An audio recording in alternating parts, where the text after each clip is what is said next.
예, 오늘은 사망이 그늘진 골짜기 해서는 시편 2, 3편 3절 4절이고요.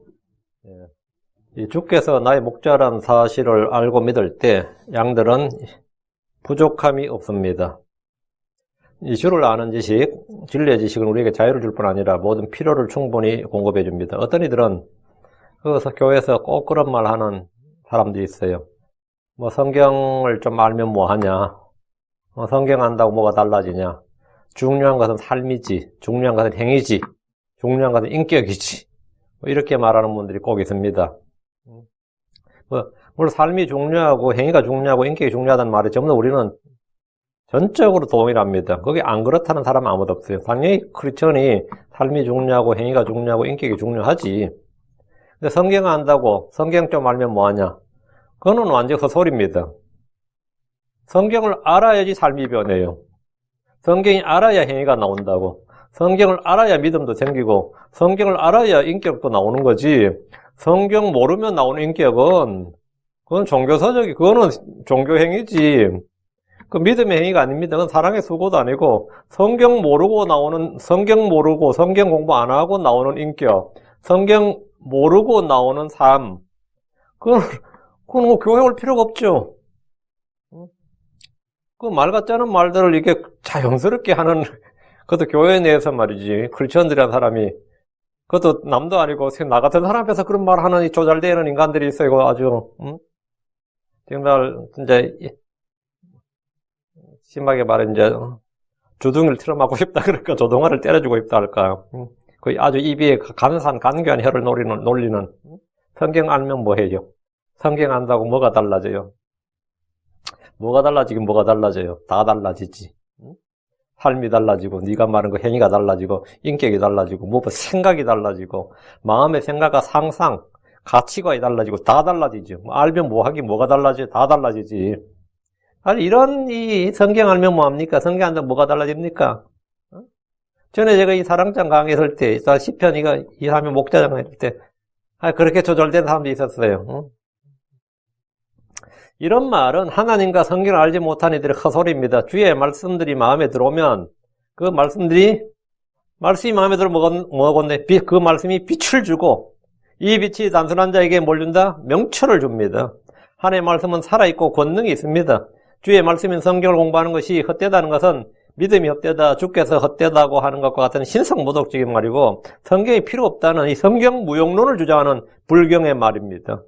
자기는 물론 그런 뜻으로 한 말이 아니라 하겠지만 주는 나의 목자시니 내가 부족함이 없으리로다 이 한 말씀은 그 말씀을 믿는 자들에게 우리 정신적으로 영적으로 평안과 기쁨을 주고 위로를 준다 이 정도가 이게 아니고 나의 일상의 삶에서 내게 필요한 모든 것을 확실히 공급해 줌으로써 문자 그대로 이 실생활에서 현실에서 내가 부족함이 없게 됩니다.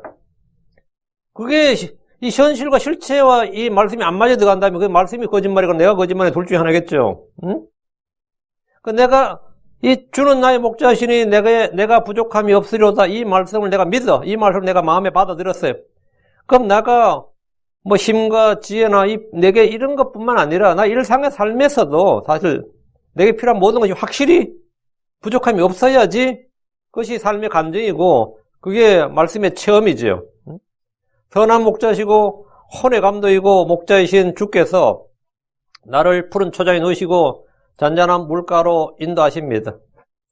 주님 우리의 빵이시고 양식입니다. 그분은 생수의 근원이시고 생수의 셈이십니다. 누구든지 그분께 나오면 목마르지 않습니다. 선한 목자 양들의 목자이신 그분이 하는 일을 계속해서 오늘 살펴봅니다. 3절 그분께서 내 혼을 회복시키시며 주님이 하실 일이죠. 그분께서 내 혼을 회복시키시고 그분께서 그분의 이름을 위하여 나를 의의 행로들로 인도하시는도다. 1절에서 이미 내게 부족함이 없으리로다. 이건 먼저 공급을 말한다 그랬죠. 두 번째, 나를 푸른 초장에 누이시며 잔잔한 물가로 인도하신다. 이건 말 리드, 인도자죠. 그 1절은 공급자 하나님. 2절은 인도자 하나님. 3절은 회복자 하나님. 3절은 뭐예요? 회복자이신 하나님. 그분께서 내 혼을 회복시키시며 그분께서 그분의 이름을 위하여 나를 의의 행로들로 인도하시는도다. 선한 목자이신 주께서는 내 혼을 회복시키십니다. 그 회복이라는 게 뭐예요? 리스토어죠. 리스토어라는 게 뭐예요? 회복이라는 것은 이전 상태로 돌이키거나 본디의 상태를 되찾는 겁니다. 바로의 신하 둘이 빵 맡은 자와 잠 맡은 자가 뭘 잘못해서 바로의 진노를 사서 요셉이 있던 감옥으로 들어왔습니다. 그렇죠? 그 기억나시죠? 창세기에. 근데 그들 중에 하나는 죽었고 하나는 직위를 회복했어요. 빵 맡은 자는 죽었고 목이 목잘 죽었고 잠 맡은 자는 그 창세기 4입장에 나오지. 본래의 지위를 리스토어 회복했다고. 본래의 상태로 돌아가는 것, 이전의 상태로 되돌아가는 것. 그게 회복입니다. 잃어버린 것을 되찾는 것이 회복입니다. 몸이 병들었다가 나았을 때 그것을 이제 몸이 회복되었다. 건강이 회복되었다. 이렇게 말합니다. 유다왕 히스기야는 병들었다가 자기 병에서 회복되었고 15년을 더 살았습니다. 기력이 소진했다가 다시 기운을 찾으면 그것이 회복입니다. 삼손은 나귀의 석배로 블레셋 사람 1000명을 죽였습니다. 그런데 그렇게 힘이 장사했던 삼손도 이 목이 말라가지고 1000명을 죽여서 목이 말라서 죽게 되었습니다. 그는 그 자리에서 죽게 부르짖었습니다. 주님은 그에게 물을 주셨고 삼손은 그 물을 마시고 정신이 돌아와서 회복되었는데 그 에나꼬레의 물 하죠. 그가 뭐가 회복되냐? 사사 25장 19절에 그는 하나님께서 그의 그 턱에 우묵한 것을 쪼개시니 거기서 물이 나오더라. 삼손이 그 물을 마시며 그의 정신이 돌아와 그가 회복되었으므로 그곳의 이름을 에나꼬레라 하였더라. 그것이 이날까지 레히에 있느니라. 그의 정신이 돌아와 그가 회복되었으므로 이게 건강의 회복, 정신의 회복, 재물의 회복. 욥이죠? 욥은 건강과 건강도 회복되고 재물도 회복되고 다 회복됐고 자녀들도 회복됐지. 다음 므낫세 같이 바빌론에 붙들려갔다가 다시 돌아서 왕이 됐죠. 권력의 회복. 이 회복이 많이 나옵니다. 이 회복은 나의 목자, 혼의 목자, 선한 목자신 주께서 주시는 복입니다. 그 중에 하나가 뭐냐? 건강의 회복도 좋고, 재물의 회복도 좋고, 관계의 회복도 좋고, 다 좋죠. 권력의 회복, 정신의 회복 다 좋은데, 그 중에 하나가 내 혼의 혼의 회복입니다. 이스라엘 백성들은 주께서 그들의 왕국, 그들의 힘, 그들의 영광을 회복해 주시기를 간절히 원했습니다. 사도들이 주님께서 이제 성천하시기 전에 이것을 구했고 물었습니다. 사도행전 1장 6절에 주님은 생명의 회복자십니다. 주님은 왕국의 회복자십니다. 그뿐이 아닙니다. 주님 우리가 살고 있는 이 땅과 이 지면을 새롭게 하시고 회복하시는 회복자십니다. 주 예수는 만물의 회복자입니다. 만물의 회복자라는 게 뭐예요? 이전 상태로 돌이키는 것. 이전 상태로 돌이킨다는 말은 이전엔 좋았는데 지금 안 좋다 이 말이죠. 창세기 1장 1절에서는 좋았어요. 주님께서 그걸 회복한 게 뭐냐? 현재 있는 하늘과 땅이었어. 근데 그것도 아담이 죄로 말미암아 다시 땅이 저주를 받아서 엉망이 되어버렸죠. 그걸 다시 회복하는 게 뭐죠? 천년왕국이라고. 창세기 1장 1절로 다시 돌아가는 게 뭐죠? 천년왕국 끝나고 다시 재창조야. 이 성경이 이게 쫙쫙이 딱 이렇게 만기, 주님은 뭐다? 만물의 회복자시다. 만물의 회복자시다. 재창조가 안 믿는 사람은 주님 회복자가 아니에요. 주님은 회복해 주신 분이 아니라고. 회복자다, 이거. 사도행전 3장 21절에 하나님께서 세상이 시작된 이래로 자신의 모든 거룩한 대언자들의 입을 통하여 말씀하신 때, 곧 모든 것을 회복하시는 때까지는 하늘이 반드시 그분을 받아들여야 하느니라 해요. 모든 것을 회복하시는 때까지. 뭘 회복하는 거죠? 어느 상태로? 하나님께서 아담에게 주셨던 땅, 그것을 회복할 때까지. 그게 천년왕국이죠. 천년왕국이 끝난 다음에 뭐죠? 다시 그보다 더 나은 태하늘과 새 땅. 창세기 1장 1절로 다시 회복되는 것.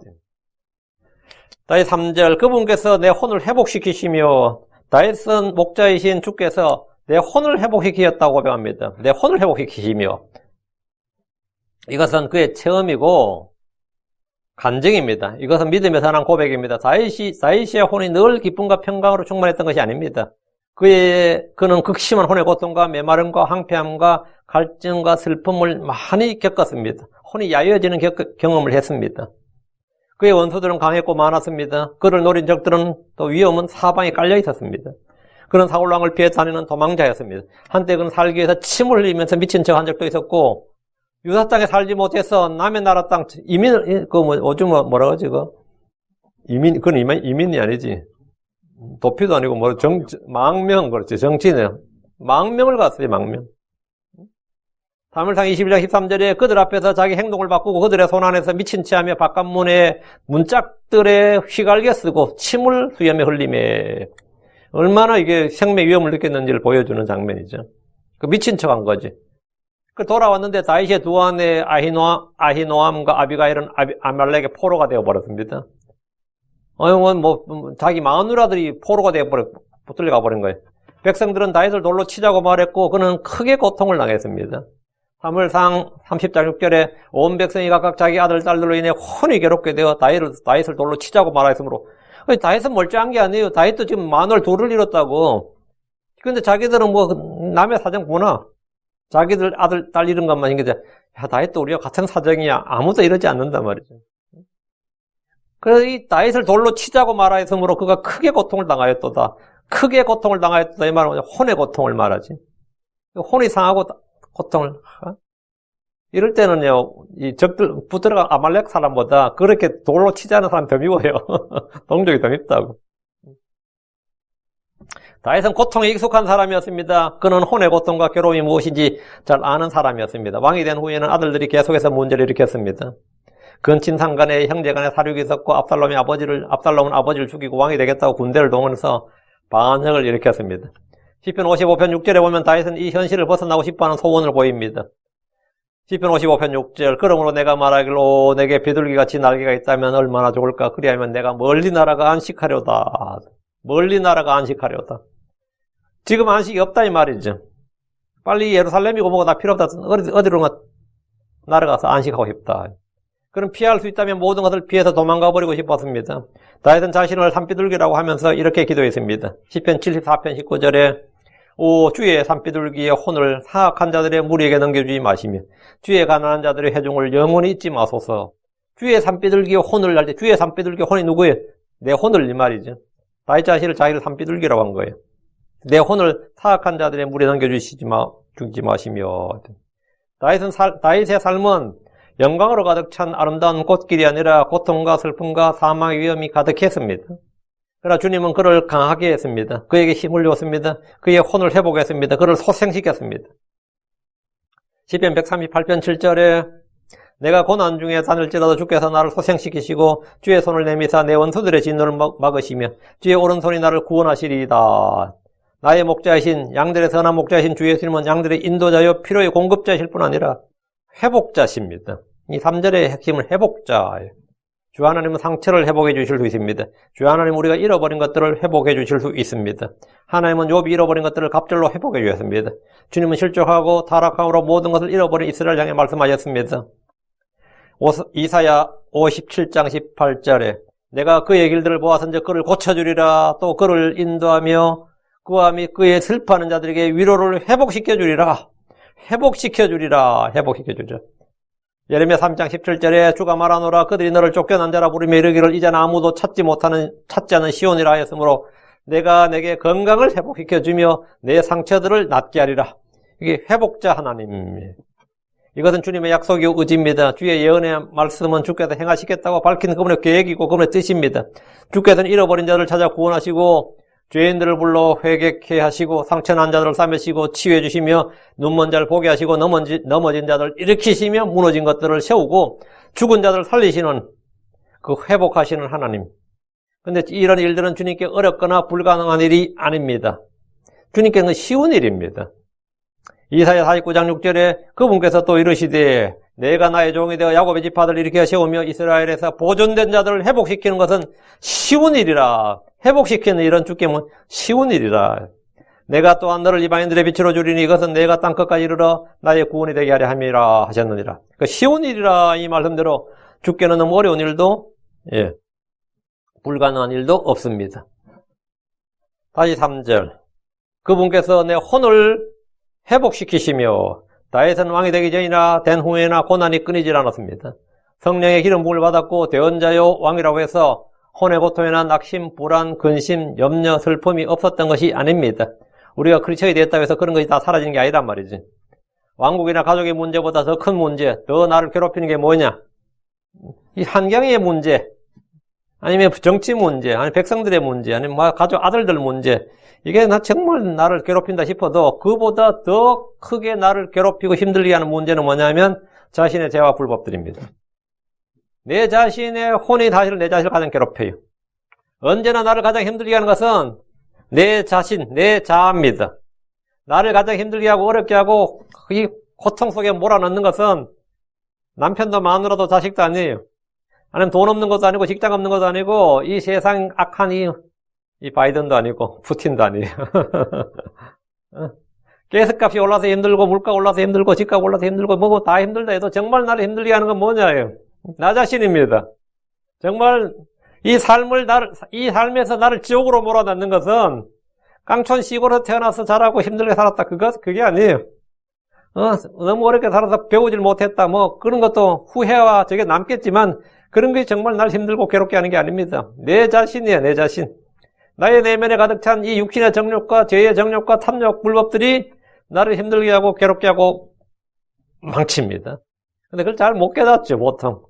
사실 나의 정욕이 나를 괴롭게 하는데, 나의 정욕이 괴롭게 한다고 생각하지 않고, 없는 살림이 나를 괴롭게 한다 생각해요. 가난이 나를 괴롭게 한다 생각. 사실 내 속에 있는 탐욕이 나를 괴롭게 하는데, 그 탐욕, 그 욕정이 나를 괴롭게 하는데, 그게 아니라 뭡니까? 사정이 너무 찌질하다 보니까, 이런 환경이, 내 살고 있는 내 주변의 사람들이 날 돕지 못하고 말이죠. 남편이 돈 벌어서 갖다 줘야 되는데, 뭐, 오히려 내 돈 쓰는데, 뭐, 마누라한테 돈 벌어오라 그러고. 뭐, 이런단 말이지. 내 인생은 진짜 이 생을 망쳤다 싶었지만, 정말 이 생을 망친 건 남이 아니라, 그 혼의 고통을 겪게 하는 게 나 자신이란 걸 알면 참, 인생 더 슬퍼요. 그거 알면, 남 탓할 때는 남이나 탓하면 그만했는데, 정말 알고 보니 그게 남 탓이 아니라, 남 탓할 일이 아니라, 그게 모든 근원이 내 자아다, 내 자신이다 알면, 정말 오호라 곤고한 사람이로다, 오호라 비참한 사람이로다, 뭐 내가 내 혼을, 내가 내 자신을 혐오하오니, 이런 말이 저절로 나오지. 사실 그게 이 자아의 붕괴가 사실은 모든 크리스천들은 한 번은 겪어야 됩니다. 겪고 회복이 돼야 돼. 안 겪으면 회복이라는 게 없어요.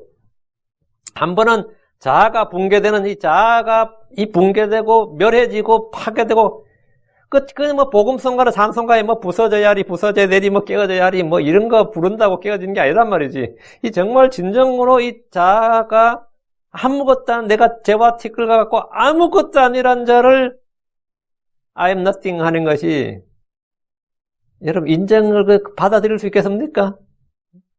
내 모든 불행의 근원이 마누라도 아니고 남편도 아니고 부모도 아니고 자식도 아니고 이 사회도 아니고 내 자신이란 사실을 받아들이기가 쉽지 않지.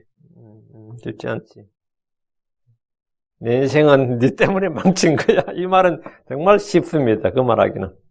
근데 사실 더 정확히는 그렇지는 않다 이거지. 시편 40편 12절에 다윗이 그래요. 난 자식 때문에 망했다. 마누라 때문에 망했다. 그러진 않습니다. 시편 40편 12절에 이는 셀 수 없이 많은 재앙들이 나를 에워쌌으며 내 불법들이 나를 붙들므로 내가 위를 볼 수도 없기 때문이니라. 그것들이 내 머리털보다 더 많음으로 내가 낙심하나이다. 뭐라고? 셀 수 없는 많은 재앙들이 나를 에워쌌으며 이것은 지금 타인을 이 사회를 원망하는 게 아닙니다. 내 불법들이 나를 붙들므로 이게 핵심이다. 내 불법들이 나를 붙들므로 그것들이 내 머리털보다 더 많음으로 핵심은 뭐냐? 내 자아가 문제다. 내 자신이 문제다 이거예요. 그는 사실 죄와 불법으로 인해 낙심했고 절망했던 거죠. 시편 42편 5절 6절 어찌하여 내가 낙심하느냐 오 내 혼아 또 어찌하여 내가 내 속에서 불안해하느냐라는 자신의 심정을 그대로 기록하고 있는데 나의 하나님이여 내 혼이 내 속에서 낙심하나이다. 왜? 그러나 그는 낙심했다. 왜 낙심? 내 죄와 내 불법으로 인해서요. 근데 그는 낙심하고 불안해하면서도 회복자이신 주 하나님으로 인해서 새롭게 되었고 다시 힘을 얻어서 강건하게 되었습니다. 많은 성도들이 말합니다. 교회에서 내가 얼마나 큰 상처를 받았는지 사람들에게 얼마나 많은 상처를 받았는지를 몇 시간이 아니라 몇 날 며칠이라도 말할 수 있고 이걸 글로 쓰면 몇 권의 책으로도 부족하다 그래요. 특히 교포사에서 안 그런 사람 잘 없습니다. 인생의 환란 풍파를 겪지 않고 이 미국 땅에 살 수 있는 코리아는 별로 없어요. 다 물론 뭐 한국 한재산 뛰어가서 편하게 사는 사람도 있겠지만 미국서 뭐 유람하다시피 살고 돈 떨어진 또 한국 나서 벌어오는 사람도 있고 또 가져오면 되는 사람도 있겠지만 대부분 한 99.99%는 말이에요. 그런 사람 아니다 말이지. 얼마나 힘들고 어려워. 얼마나 힘들고 어려워요. 말이 제대로 통해 진짜 뭐 해요. 우리 그런 말 했지. 저는 우리 형제하고도 나하고 얘기했지. 한국 사람들이 여기서 영어 잘했으면 한국말만 하니까 한국 사람들끼리만 사기치고 말지. 이제 영어까지 잘했으면 사회 문제 됐을 거야.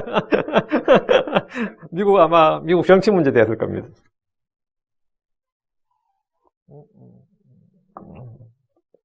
네. 어떤 분이 썼던 글을 봤어요.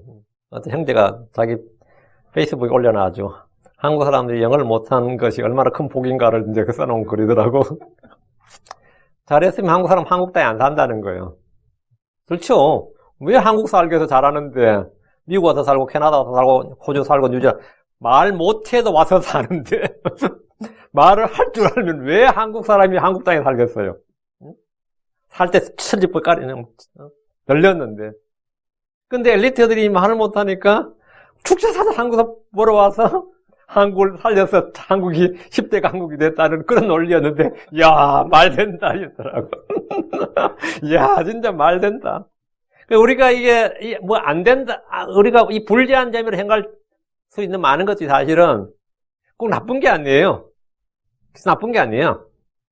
죄를 못 짓게 하고, 사실 또 하나님께서 주신 은혜를 다른 걸 또 갖게 하고, 뭐, 그런 거 있죠. 응? 그 다윗은 어쨌든 하나님으로 말미암아서 참 낙심하고 불안해하고 염려하고 이런 게 많았다. 괴로워 고통 가운데 있었단 말이지. 근데 이제 회복자 하나님을 만난 거지.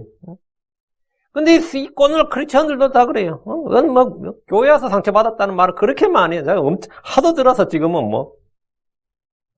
그러나 그런 사람들 중에서 내 혼이 회복되었다, 소생되었다, 치유되었다, 건강하게 되었다, 새롭게 되었다고 증언하는 이들은 저는 거의 만나본 적이 없습니다.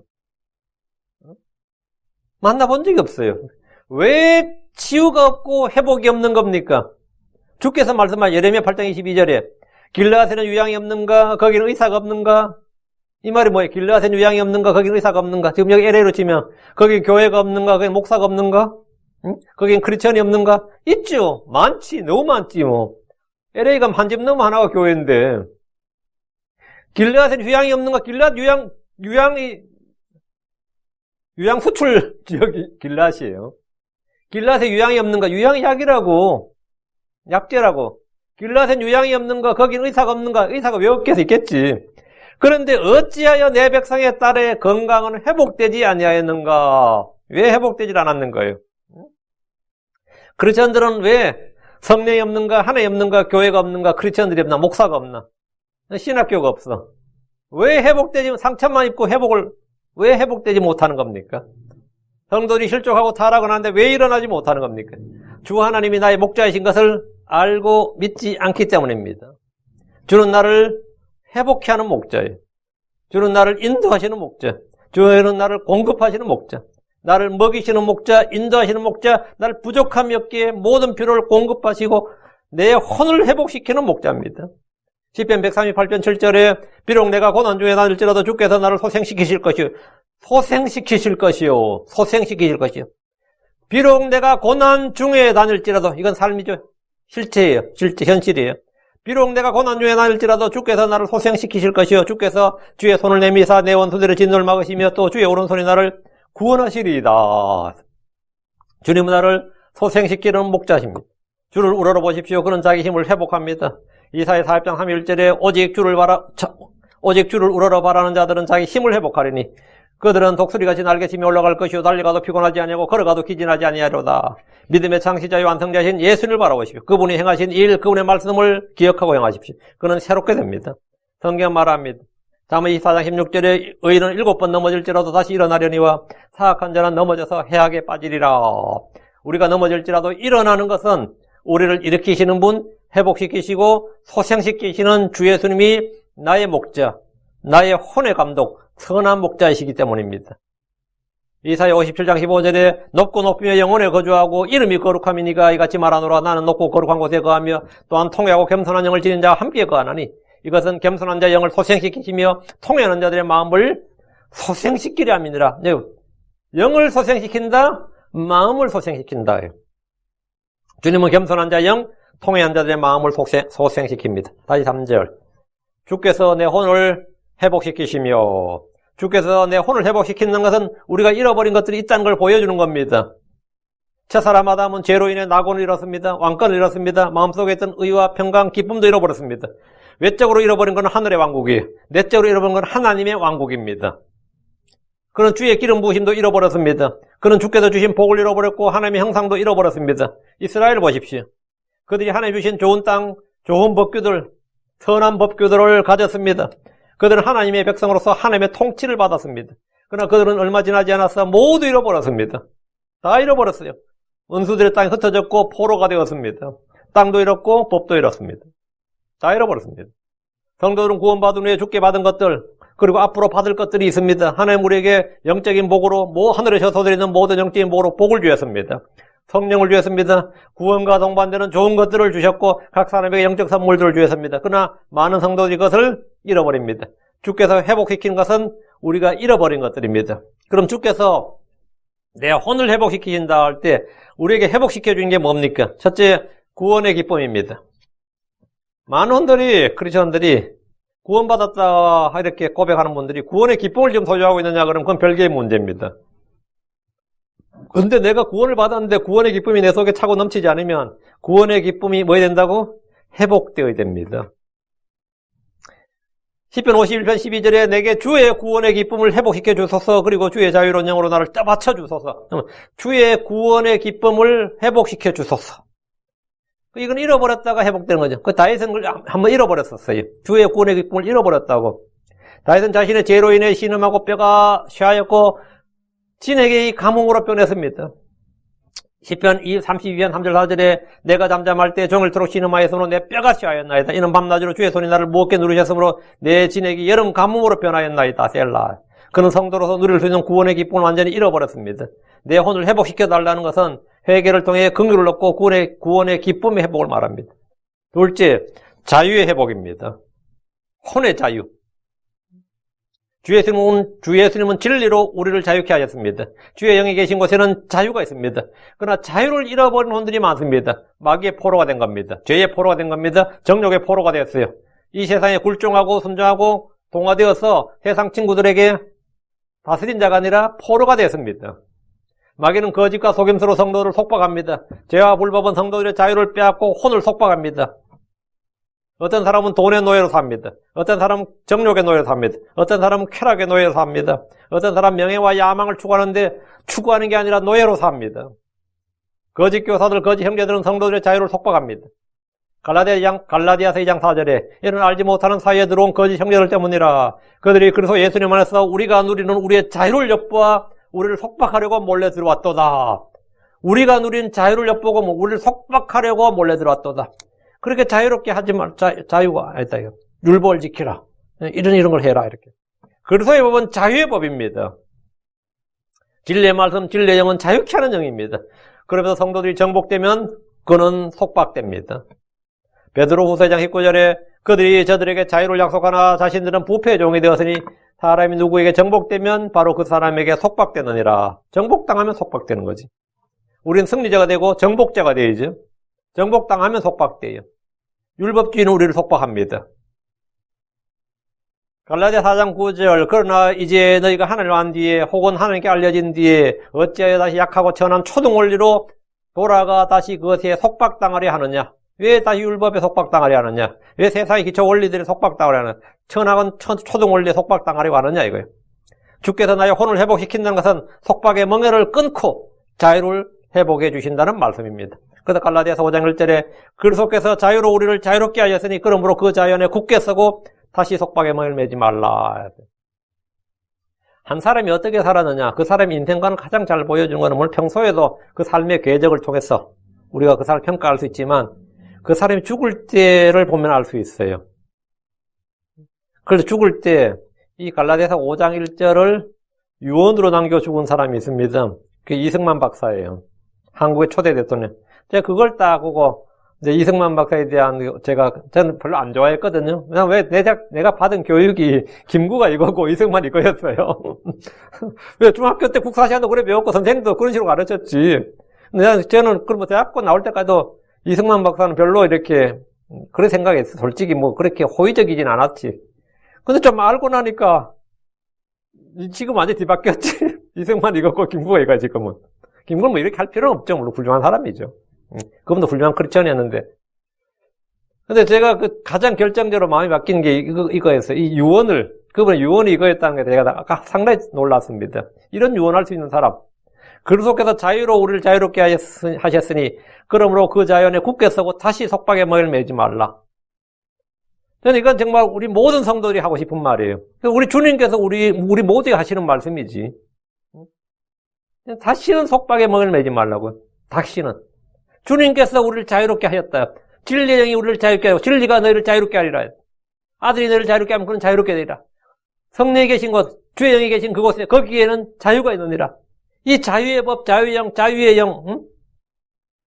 다시는 우리가 정말 속박에 멍을 매지 말아야 됩니다. 주님께서 근데 내 마음에 지금 자유가 없어요. 뭔가 얽어매이고 뭔가 지금 속박되어 있다. 그러면 주님께서 어떻게 되겠습니까? 이 지금 시편 3편 3절을 읊어요. 내 혼을 주는 나의 목자시니 뭐라고 여기 연결되는 거죠. 내 혼을 회복시키시며. 내 혼을 회복시키시며. 셋째, 그리스도의 증거, 증언, 확신의 회복입니다. 예수 믿고 나서 점점 확신이 흔들리네요. 이런 분들. 참 옛날에 뜨거웠었는데 지금은 뭐라? 그 첫사랑도 회복해야 되지만 자꾸 확신이 흔들린다. 내가 가지고 있는 증언, 증거가 흔들린다 말이죠. 구원받은 성도들은 구원을 잃어버리지 않지만 구원의 증거나 구원의 확신을 잃어버릴 수 있습니다. 크리스천들 중에서 어느 날 갑자기 또는 서서히 자기가 구원받았는지 모르겠다. 이렇게 확신이 없다고 고백합니다. 저는 정말 예수를 위해서 목숨도 내놓겠다고 생각한 적도 있었는데 이러면서 성도들이 거짓 교리를 배울 때, 악한 사귐으로 부패할 때, 주의 말씀을 몰려고 버릴 때, 함께 모인 일을 거부할 때 이런 것들을 잃어버립니다.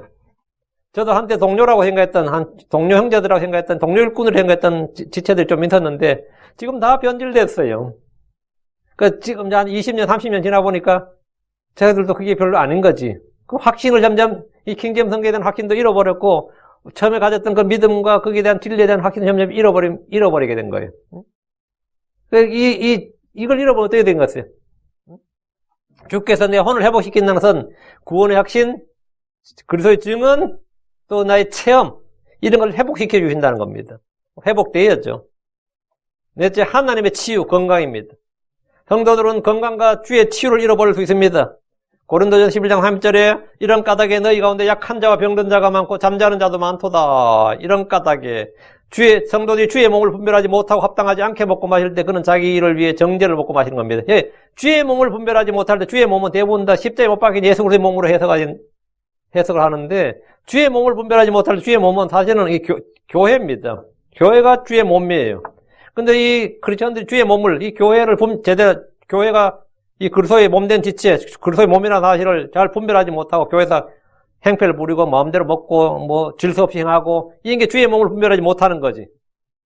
그렇게 할 때, 교회에서 깽판 지길 때만 성도 주의 몸을 분별하지 못하고 합당하지 않게 먹고 마실 때 그는 자기를 위해 뭐한다? 정죄를 먹고 마시는 겁니다. 예.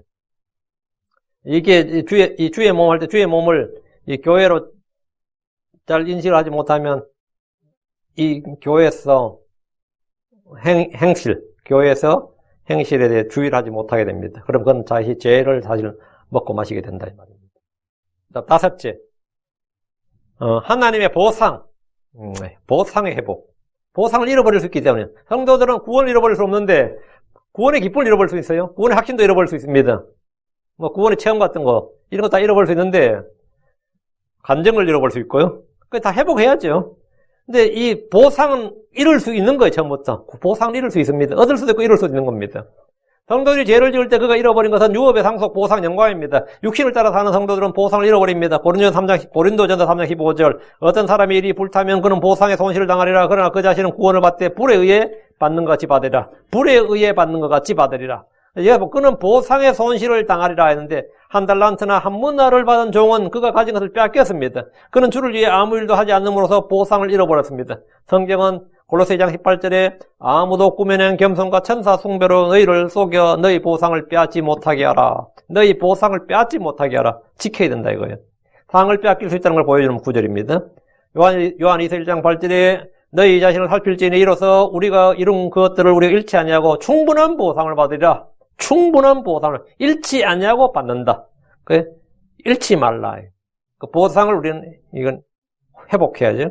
여섯째, 육신의 생명입니다. 구약에서 죄를 지을 때 그의 혼이 끊어지리라 이 말씀이 많이 나와. 그의 혼이 끊어지리라 이 말 나왔는데 그건 그 사람이 지옥 간다는 말이 아니라 혼이 끊어진다는 말은 몸과 혼이 끊어지는 거예요. 그래서 구약에서 그의 혼이 끊어지리 이 말은 사망을 말한 겁니다. 육체적 생명이 죽는다는 뜻이에요. 근데 이제 그걸 이제 한국교회에서는 이제 그 혼이 끊어지라는 걸 대부분 지옥 간다는 의미로 많이 해석을 해버리죠. 그건 제가 볼 땐 잘못된 해석이고, 예.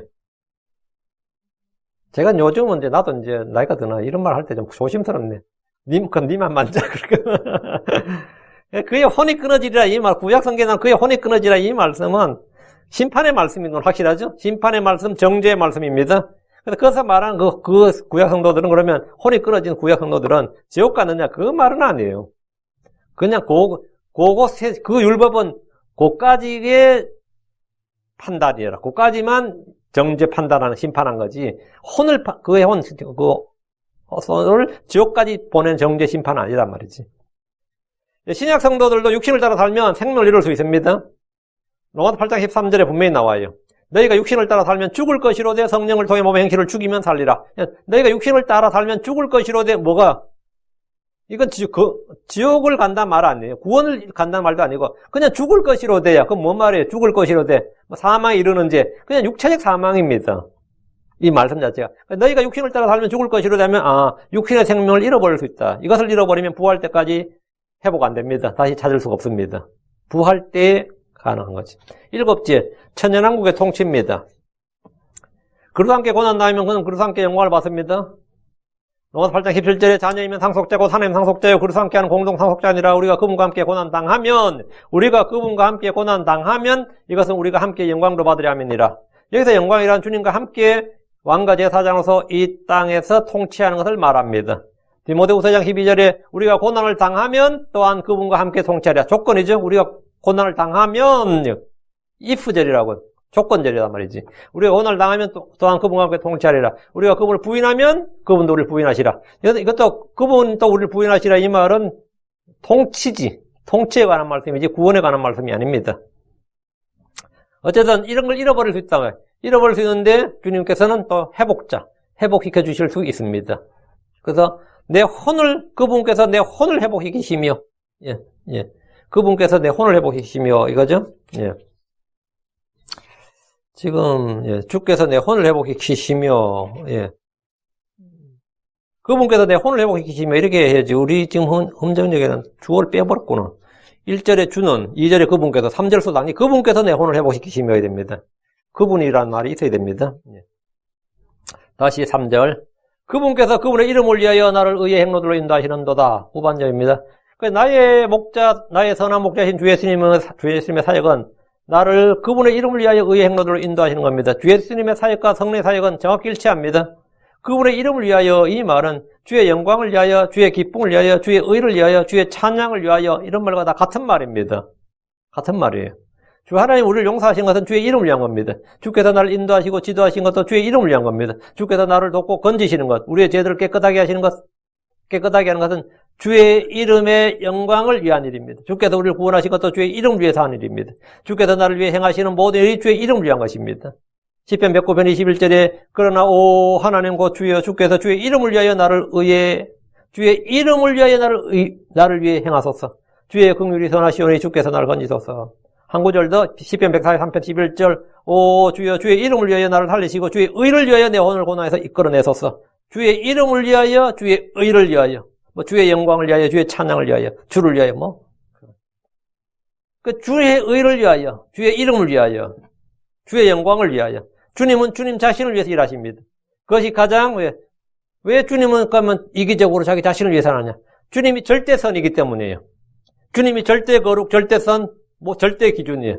그러니까 주님은 자신을 위해서 일하시면 모든 것은 선하고 의롭게 되는 겁니다. 근데 주님께서 주님 자신을 위해서 일하지 않고 다른 무엇을 잃어버리면 그것은 사실은 죄가 되는 거지. 그 안에서 벗어난다. 그렇죠? 예. 나의 목자이신 주께서 나를 인도하시는 것이 주의 이름을 위한 것임을 기억하십시오. 에스겔 20장 14절에 그러나 내가 내 이름을 위하여 일을 행하였나니 했습니다. 주님은 그러나 내가 내 이름을 위하여 일을 행하였나니 주님은 주님의 이름을 위해서 주님 자신을 위해서 일을 한다. 에스겔 36장 22절 그러므로 이스라엘의 집에게 이르기를 주 하나님이 같이 말하노라 오 이스라엘의 집아 내가 너희를 위해 일을 행하지 아니하고 내가 이 교도들에게 들어가 그들 가운데 더럽힌 내 거룩한 이름을 위해 행하느니라. 내가 너희를 위해서 일을 한 것이 아니라 내 거룩한 이름을 위해서 행한다 이거예요.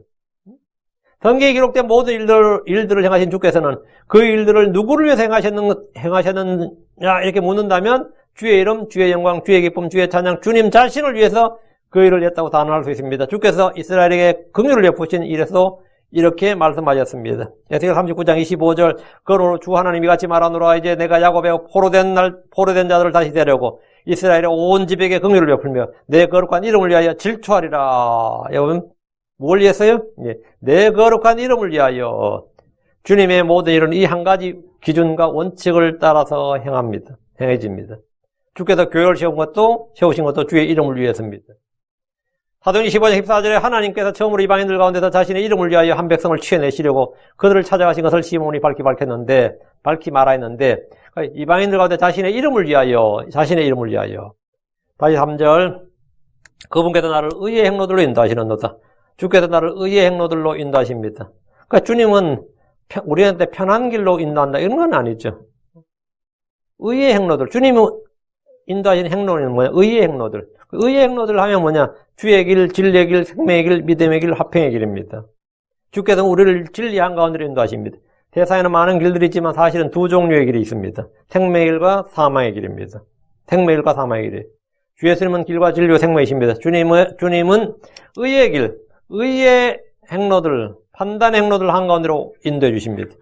잠언 8장 20절 내가 의의 길로 인도하며 판단의 행로들 한가운데로 인도하나니 내가 의의 길로 인도하며 판단의 행로들 한가운데로 인도하나니 주님은 그렇게 인도한다 이거예요. 그럼 그 길이 아니면 다 잘못된 길이에요.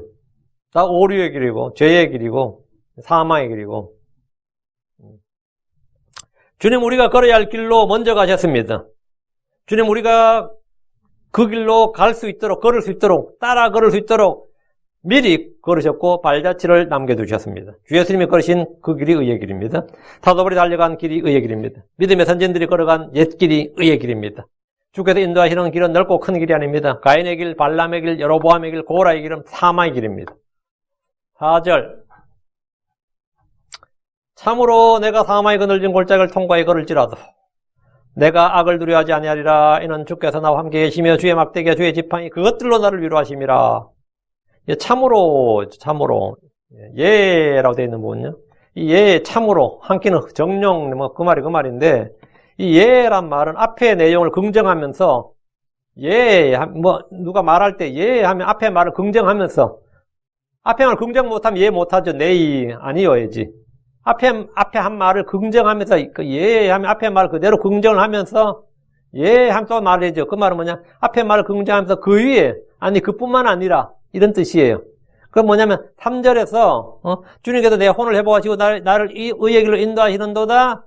예, 물론 그렇고 그 위에 그뿐만 아니라 4절 내가 사마의 그늘진 골짜기를 통과해 걸을지라도 이게 더 있다 이 말이지. 그 예란 말이 한국말로 이게 정녕 참으로 뭐 이렇게 번역된다. 요렇게밖에 번역 잘 안 되는 게 좀 안타까운 말이에요. 이 예란 단어는 예. 그 위에 그뿐 아니라 이런 뜻이에요. 그렇게 하면 이제 이게 3절 끝내고 나의 의의 행로들로 날 인도하시는도다. 그뿐 아니라 그 위에 내가 사마의 그늘 골짜기 이런 의미가 좀 더 강해요. 근데 나도 할 수 없이 그냥 참으로라고 했는데 안타깝지. 참으로라고 하는 거는 조금 의미를 다 살리지 못합니다. 절반도 잘 못 살린 것 같아요. 이게 이제 번역본의 한계가 있어요. 이런 부분이. 내가 사망의 그늘진 골짜기를 한다는데 어쨌든 이 1절에다 3절의 내용은 푸른 초장 잔잔한 물과 의의 행로들로 인도하시는 목자다 그랬고 4절부터는 분위기가 완전히 바뀌었어. 지금 뭐죠? 갑자기 사망의 그늘진 골짜기 원수들이 나오죠. 1절부터 3절 다 좋은 것만 나왔다고. 뭐 푸른 초장도 좋고 잔잔한 물가도 좋고 의의 행로도 좋고 한 주님 전부 다 파저티브한 내용이고 4절부터는 지금 뭐죠? 사마의 그늘진 골짜기, 해악, 뭐 두려워하지 않는다, 지팡이, 막대기, 뭐 주의 원수들 뭐 이런 게 쭉 나오는데 내가 사마의 그늘진 골짜기를 통과해 걸을지라도 다윗은 수많은 전장을 누비면서 전투를 치른 장군입니다. 그런 사마의 그늘진 골짜기를 통과해 걸은 적이 한두 번이 아니었습니다. 유대 땅에서는 유난히 계곡이 골짜기가 많은 땅입니다. 주님께서 그래서 거기 골짜기가 많은 땅이다. 그 땅은 산이 많고 산이 많으면 당연히 골짜기도 많겠죠. 우리도 성경에 보면 골짜기란 말이 엄청나요. 헤브론 골짜기, 샤레 골짜기, 에스골 골짜기, 여리고의 골짜기, 아골 골짜기, 거인들의 골짜기, 흰놈의 아들의 골짜기, 예스레엘 골짜기, 스보임 골짜기, 소렉 골짜기, 르바임 골짜기, 사박 골짜기, 뭐 온통 골짜기예요, 골짜기. 골짜기들이 엄청 나옵니다. 골짜기를 통과할 때 적들에게 앞뒤를 막히거나 포위를 당하게 되면 그곳은 진짜 사마의 골짜기예요, 거기가. 적들이 틀어막아버리면, 앞뒤를 틀어막아버리면, 전멸당하는 겁니다. 그 골짜기를 통과하다, 거기가 자기가 무덤이 되는 거예요. 전멸당하고 사마의 골짜기가 된단 말이죠. 반대로, 적들이 거기를 통과하는 걸 알게 돼, 계곡을 통과한 적들을 포위하면 그곳을 모두 무덤으로 만들어버려요. 여기가 너의 무덤이다. 이 골짜기가 뭐라고? 사망 골짜기가 되는 거예요. 이 골짜기가 가장 빨리 갈 수 있는 게 골짜기거든요. 산을 넘어서 가려고 그래봐. 그거하고 골짜기로 하는 거. 사마의 골짜기란 것이 안전하기만 하면 가장 빨리 통과하는 길이란 말이죠. 계곡을 통과하면 가장 안전한 길이 될 수도 있고, 진짜 말 그대로 무덤 골짜기, 사망의 골짜기가 될 수 있는 게, 이 골짜기란 것이. 그래서 이 사망의 골짜기, 그늘진 골짜기란 말은 다윗이나 그의 전사들에는 실감나는 표현이었고, 그들의 경험입니다. 군인들은 그늘진 골짜기를 통과할 때마다 극심한 위험, 이 사망의 공포를 느낍니다. 그런데 이런 상황에서 다윗은 뭐라고? 극심한 공포를 느끼나니 뭐 다들 발발 떨었나니 그게 아니고 내가 악을 두려워하지, 내가 악을 두려워하지 아니하리라 이랬습니다. 그건 뭔 말이에요? 사망의 그늘진 골짜기를 통과하면서 악을 두려워하지 않는다는 것은 주께서 나를 인도하시고 지키시고 보호하시는 목자이시기 때문입니다. 주께서 나의 보호자시고 감독이시고 지키시는 분입니다. 사망의 그늘진 골짜기를 통과해 걸을지라도 우리는 불안이나 두려움이나 걱정이나 근심, 죽음 이런 것이 없이 평강과 기쁨을 누릴 수 있습니다. 내가 악을 두려워하지 아니하리라. 이것은 신뢰의 고백입니다. 양들은 목자이신 주를 신뢰할 때만 악을 두려워하지 않게 됩니다. 우리는 주를 신뢰할수록 어떤 것도 두려워하지 않습니다. 똥개도 지집 앞에서는 80점 먹고 들어간다 그런 말 하잖아요. 예. 구여의 똥개가 80점 먹고 들어가겠어요. 예. 자기 집 앞에서는, 자기 주인 있는 데서는 뭡니까? 신뢰하는 것이 있기 때문이지. 주를 나의 목자로 둔 양들은 사마의 그늘진 골짜기를 다니면서도 두려움이 없습니다. 우리는 사람을 두려워하지 않습니다. 우리는 적들이나 원수들을 두려워하지 않습니다. 이유가 뭡니까? 왜 두려워하지 않는 거예요? 내가 그런 힘이 있어서 두려워하지 않는 게 아니에요. 그분이 나의 선한 목자이시기 때문입니다. 그분이 나의 혼의 감독이고 목자이시다. 양들의 큰 목자이십니다. 목자장이시고. 또 둘째, 주께서 나를 위해 싸우시기 때문입니다. 신명기 3장 22절에 너희는 그들을 두려워하지 말라. 주 너희 하나님 그분께서 너희를 위하여 싸우시리라. 그래서 두려워하지 않는 거예요. 주님 두려워하지 말라잖아요. 이유가 뭐냐? 싸운다 이거예요. 주님이 싸운대. 우리 주께서 우리 가운데 우리 안에 거하시기 때문에, 우리 안에 계시기 때문에 우리는 두려워하지 않습니다. 신명기 7장 21절에 너는 그들을 두려워하지 말라. 주 내 하나님 곧 크고 두려운 하나님께서 너희 가운데 계시느니라. 우리 어릴 때도 보면 이 초등학교 다닐 때도 막 애들끼리 알려기고 싸움지도 하고 그러잖아요. 근데 막 까부는 애들이 꼭 있어요. 근데 우리 매도 이 어릴 때 유교 문화, 군사 문화가 너무 강해가지고 1년 선후배도 무서웠어요. 한 살 차이가 예를 들어 3학년이 4학년한테 격인다. 이건 죽을 일이야. 근데 이 3학년도 아니고 2학년짜리가 4학년한테 덤빈다. 아니면 3학년이 6학년한테 덤빈다. 이거는 거의 사망각이라고 할 수 있지. 근데 꼭 자기 형이 있다든가 삼촌이 있다든가 자기 부모가 있으면 개기기도 하고 까불기도 하고 그래. 그러면 뭐래요? 6학년 먹었다 해도 그 자리에서는 혼을 못 내고 다음에 보자. 없으면 죽는다. 그 말하지.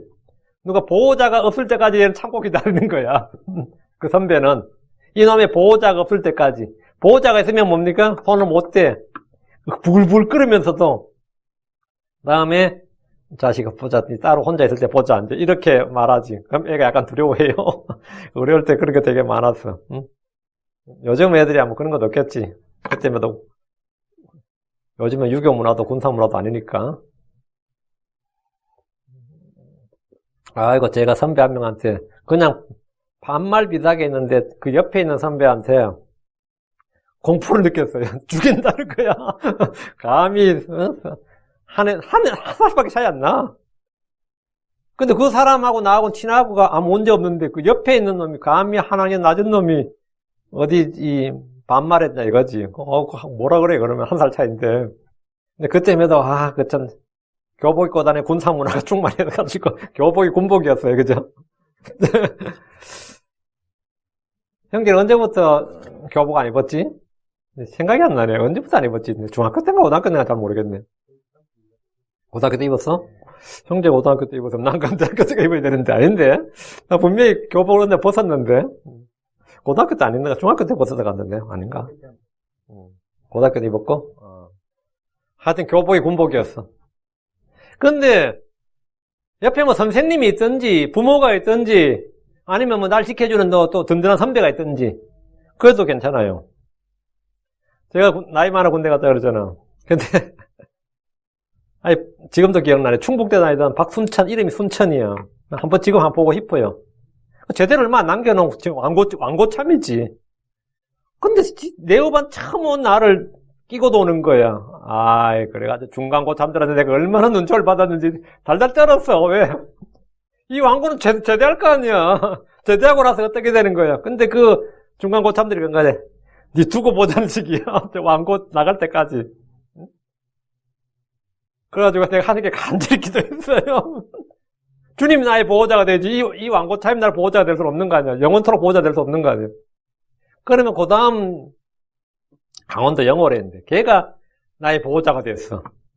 이거 참 진짜로 보호자가 됐어요. 걔가 구원을 받았어. 내가 전도에 구원을 받아가지고 난리 났지 뭐. 근데 소대장이 바뀌면 이 사람 다른 소대로 전출시켜버려가지고. 근데 다른 중간고참 나한테 니 언제 어떡하냐. 니 저게 사라졌는데 이러더라니까요. 근데 내가 그때 그랬어요. 하나님 나의 보호자다. 이 고참이 나의 보호자가 아니라 하나님 나의 보호자다. 정말 맞는 말이지.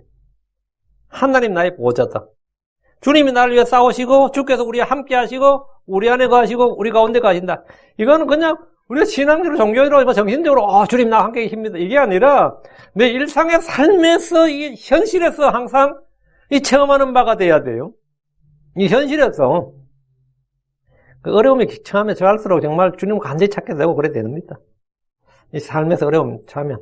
근데 거기서 무너지는 사람들이 있는데 이 시편 23편을 정말 여러분이 잘 외우세요. 이런 것들은 잘 외워요. 이 말씀이 현실이 되는 이런 체험을 해야 됩니다. 넷째, 우리가 왜 두려워하지 않느냐? 나의 목자이신 주님은 세상보다 크신 분이기 때문입니다. 마귀보다 크시고 세상보다 크시고 내 마음보다 크신 분이다. 하늘과 땅을 가득 채우시는 분입니다. 나의 목자이신 주님은 내 마음보다 그분은 진짜 하늘과 땅의 주이십니다. 그분이 나를 위해 싸우시고 나와 함께 계시기에 내가 어디서든지 어느 때든지 해악을 두려워하지 않는 겁니다. 그게 4절 이야기예요. 5절, 주님은 그들 가운데 계시고 그들 함께 계시기 때문에 두려워하지 말라고 하셨는데 주께서 함께하는 사람, 그 사람이 다수인 겁니다. One man with God is majority. 하나님이 함께하는 그 사람이 강한 사람입니다. 그래서 이 엘리사가 게하시한테 그러잖아요. 우리가 저들보다 더 많다고, 우리가 저들보다 더 많고 더 크고 강하다 이거야. 그러니까 주님께서 눈을 열어주실 때 불말과 불병거가 가득했단 말이지. 6째, 주께서 나와 함께 계시기 때문에 악을 두려워하지 않습니다. 7째, 우리를 강하게 하시는 그리스도를 통해 모든 걸 할 수 있기 때문에 두려워하지 않습니다. 다시 4절. 이는 주께서 나와 함께 계시며 성도가 사망의 그늘진 골짜기를 통과해 걸을지라도 두려워하지 않는 이유를 밝히고 있는데 이는 주께서 나와 함께 계시며 다윗은 주께서 자신과 함께 계신 걸 평생토록 체험했습니다. 사무엘상 18장 14절에 다윗이 자기의 모든 길에서 지혜로 행동하니라 주께서 그와 함께 계시니라. 주께서 그와 함께 계시니라. 주님은 요셉과도 함께 계셨죠. 요셉이 감옥 간다면 어땠어요? 감옥 갈 때 주님은 그 감옥에 계셨어요.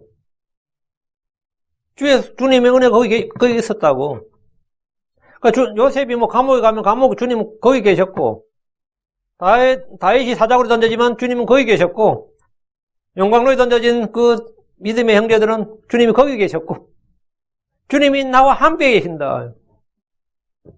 사무엘하 5장 10절에 다윗이 나아가서 창대하게 되었고, 주 만군의 하나님께서 그와 함께 계셨더라. 주 만군의 하나님께서 그와 함께 계셨더라. 주님 우리에게 약속하셨다. 세상 끝날까지 내가 너희와 항상 함께 있으리라.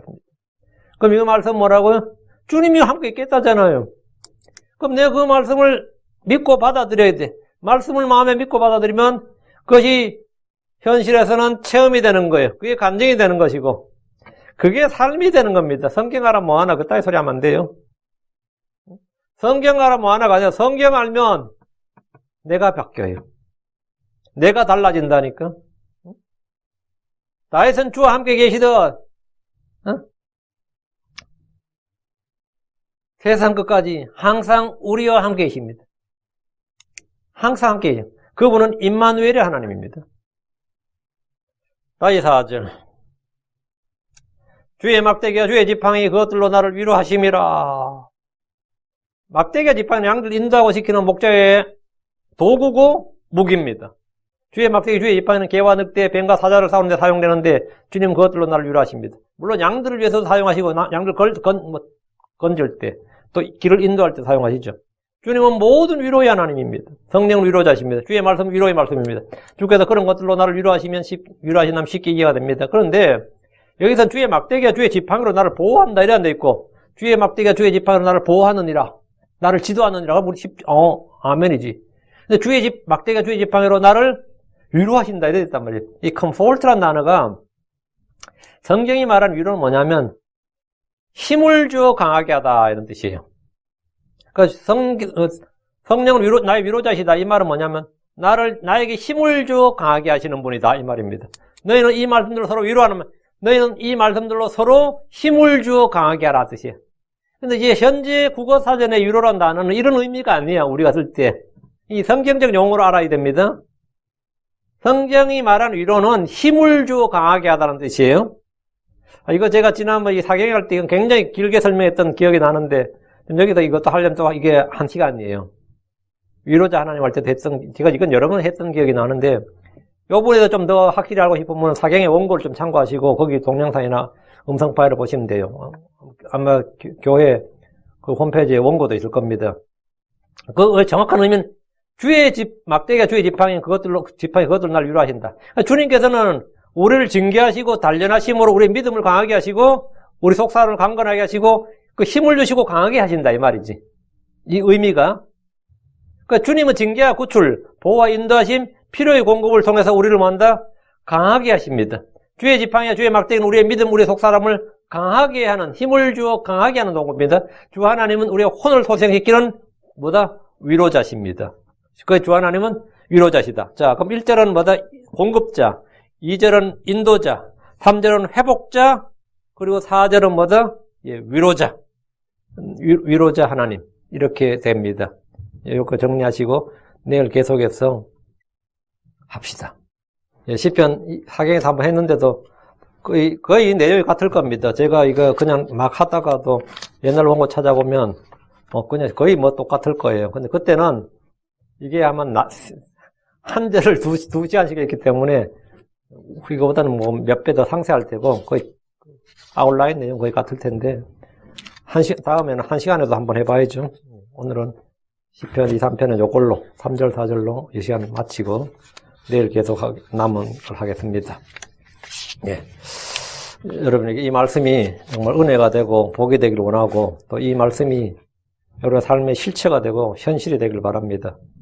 그래서 이 내가 믿음의 체험을 하고 이것이 나에게 증거가 되고 간증이 되고 확신이 되어가지고 나만이 소유하는 것이 아니라 또 이를 낙심에 빠지고 고통 가운데 슬픔 가운데 이렇게 처져 있는 형제들 또 그런 지체들을 이렇게 세울 수 있고 그들을 강건하게 힘을 줄 수 있는 그런 성도들이 다 되어야 됩니다. 우리 자신이 바로 그런 걸 체험해야지 또 그런 것을 나눌 수가 있고 또 서로 돕는 자가 될 수가 있습니다. 그게 지체죠. 그게 형제고 우리가 모두 그런 성도들로 그렇게 좀 더 성장하고 새롭게 되고 주님께서 내 혼을 소생시킨 경험이 있고 내가 혼이 회복되었으면 또 그런 상처 입은 혼들을 또 소생시키고 새롭게 하고 회복시키는데 하나님과 함께하는 일꾼들이 될 수 있습니다. 우리가 모든 그런 이 성도들로 빚어지기를 바라고 또 그렇게 되기를 기도합시다. 기도합시다. 위대하시고 거룩하신 주 하나님 말씀을 주셔서 감사합니다. 성령을 주셔서 감사하고 구원과 동반되는 각의 은혜를 주셔서 감사하고 하늘에 셔서들에 있는 모든 영적인 보호를 복주해서 감사합니다. 신선한 기름으로 기름 부어주심을 감사합니다. 아버지 하나님께서 듣는 귀를 주셨고 보는 눈을 주셔서 감사하고 깨닫는 마음을 주셔서 감사합니다. 교회를 주셔서 감사합니다. 아버지 하나님 말씀을 선포할 수 있도록 시간과 공간을 주셔서 감사하고 아버지 하나님 또 이 이런 모든 것들을 허락하신 주 하나님께 영광과 존귀와 찬양을 드립니다. 사랑하는 아버지 하나님, 오늘은 이 말씀들로 함께 은혜를 나누고 싸우니 아버지 하나님 모든 성도들이 이 말씀을 마음의 믿음으로 받아들여서 말씀 믿음과 잘 결합해서 효과적으로 역사하고 강건하게 권리있게 일하는 것을 모든 성도들이 체험하고 열매 맺게 하여 주시기를 원합니다. 전능자 주 하나님, 성도들이 말씀에 대한 믿음을 회복하게 해주시옵소서. 내 혼을 회복시키신 주 하나님, 회복자 하나님께서 아버지 하나님 힘을 회복해 주시고 마음의 구원의 기쁨, 평강, 주님 주신 자유, 확신, 또 아버지 하나님 각양 좋은 선물들을 다 회복시켜 주셔서 이전보다 더 크고 강하게 더 많게 하여 주시옵소서. 전능자 주 하나님, 종이 말씀을 선포할 때 좀 더 힘있게 확신있게 선포하고 은혜롭게 선포할 수 있게 해주시고 듣는 혼들도 더 기쁜 마음으로 즐겁게 말씀을 받아서 아버지 하나님 이 말씀들로 살아갈 수 있도록 하시고 이 말씀들을 제대로 사용할 수 있도록 해주십시오. 모든 성도들이 함께 은혜 나누고 정말 주님 오시는 그날까지 믿음의 좋은 평판, 좋은 감정들을 많이 남길 수 있도록 해주십시오. 감사드리며 주의 성기도합니다. 아멘.